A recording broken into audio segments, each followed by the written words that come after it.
안녕하세요. 디지턴신의 하기하라 다이스케라고 합니다. 취임 2주년 축하드립니다. 그동안 한일 관계는 엄청 좋아지고, 저도 개인적으로 기쁘게 생각하고 있습니다. 근데 많은 분야에서 협력이 이루어지면서도 약간 어려운 분야가 조금 남아 있는 것 같습니다. 한 가지 좀 여쭤보려고 하는 거는 악사 상호 군사 지원 협정 관련해서 일본 정부는 그거를 옛날부터 원하고 있는 것 같은데 한국은 아직도 신중한 것 같습니다. 그거에 대해서 어떻게 생각하시는지를 하나 여쭤보고요. 또 한 가지만 오늘 시진핑 주석이 북한에 간 걸로 알고 있는데 북한이 점점 한국에서 멀어져 가고 있는 것 같은 느낌도 들지만 어떻게 보고 계시는지 네, 부탁드립니다. 네, 중요한 질문을 해주셔서 고맙습니다. 우선 동아시아 전체의 외교 안보 상황이나 이런 거에 관해서 말씀을 좀 드리면 일단 남북 관계는 더 이상 나빠지기 어려울 만큼 나빠져 있어요. 우리는 이제 대화, 소통, 협력, 공존, 공동 번영 이 길을 가고자 하죠. 그러려면 사실은 상대를 존중해야 하거든요. 그런데 이게 정치적 요인에 의해서 존중을 하는 게 아니라 적대시했죠. 심지어 전쟁을 유발하려고까지 했잖아요. 북한이 참 견디기 어려웠을 거예요. 맨날 모인 기분에서 일부러 들으라고, 일부러 보이라고 했다는 설까지 있지 않습니까? 내가 도발하고 있다. 이렇게 몰래 한 것도 아니고, 일부러. 그걸 이제 계엄의 명분으로 삼으려고 군사 충돌을 유도했다고 하는데, 그걸 견뎌내면서 얼마나 모멸감을 느꼈겠어요? 객관적으로 대한민국의 군사력 수준은 세계 군사력 5위로 평가받고 북한은 31인가 그래요. 근데 객관적 지표로 보더라도 우리나라는 국방비로 쓰는 돈만 북한 1년 국민 총 생산의 1.5배쯤 돼요.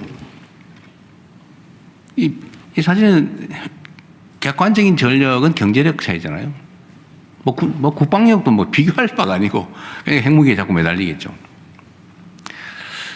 그런데 거기를 적대적으로 위협을 했던 거죠, 사실은.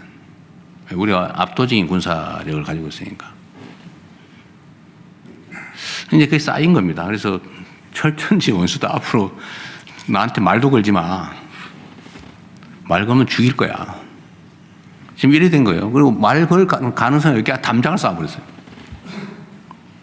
지금 155마일 붕괴선상에 3중 철책, 철근 콘크리트 방벽 이런 거 쌓고 있어요. 싹 다 쌓겠대요.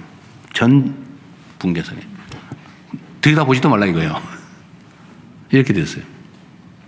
근데 이렇게 되면 피차 손해죠. 군사적 긴장이 높아지고 대결적으로 가게 되면 경제 상황이 나빠지지 않습니까? 제일 피해보는 건 우리 국민들이죠. 경제적으로 어려워지니까. 주가 저평가의 한 원인이기도 하잖아요. 한반도의 지정학적 리스크. 어쨌든 이걸 해결하기 위해서 우리는 그래도 좀 얘기는 하자. 전쟁을 할 때도 원래 대화는 외교는 하는 거예요. 오른손으로 때리고 싸우더라도 왼손은 잡아야 되는 거죠. 소통을 해야 돼요.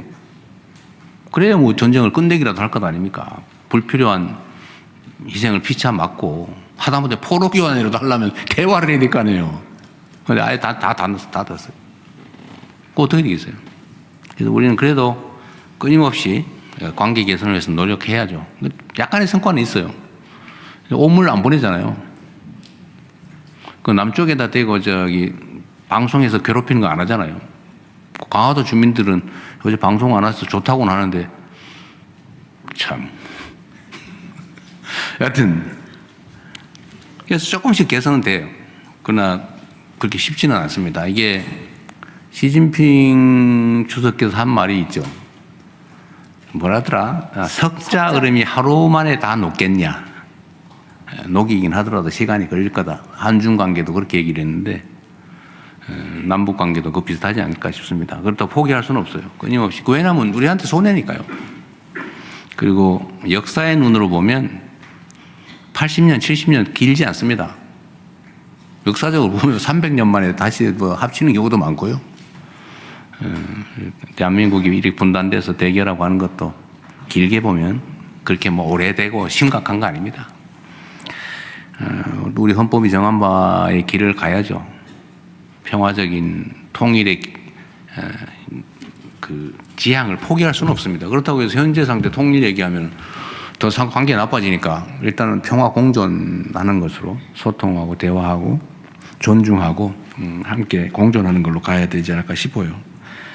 저는 뭐 시 주석이 북한을 방문하고 또 러시아와 북한이 또 밀접하게 또 관계하고 또 남북 간에는 점점 뭐 경계가 좀 더 커지고 경계선이 점선이 실선이 되고 실선이 이제는 뭐 장벽이 되고 그렇긴 하지만 끊임없이 대화해야 된다. 특히 주변 국가들과의 관계를 정상화해야 된다.